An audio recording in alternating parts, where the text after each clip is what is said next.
अमरावती महापालिकेच्या 17व्या महापौरपदी श्रीचंद तेजवाणी यांची निवड करण्यात आली आहे, तर उपमहापौरपदी युवा स्वाभिमान पक्षाचे सचिन भेंडे हे निवडून आले आहेत। श्रीचंद तेजवाणी आणि सचिन भेंडे यांना 55 सदस्यांनी मतदान केले।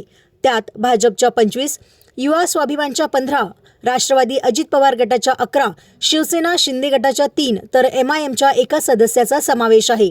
महापालिकेच्या सभागृहात महापौर आणि उपमहापौर पदाची निवडणूक पार पडली। सदस्यांनी हात उंचावून मतदान केले। श्रीचंद तेजवाणी यांच्या बाजूने असलेल्या सदस्यांना हात उंचावण्यास सांगितले गेले तेव्हा भाजप, युवा स्वाभिमान पक्ष, राष्ट्रवादी काँग्रेस अजित पवार गट, शिवसेना शिंदे गट सदस्यांनी हात उंचावले। पण अचानकपणे MIMच्या बडनेरा जुना वस्तीच्या नगरसेविका मीरा कांबळे यांनी हात उंचावून श्रीचंद तेजवाणी यांच्या बाजूने मतदान केल्याने अनेकांना आश्चर्याचा धक्का बसला।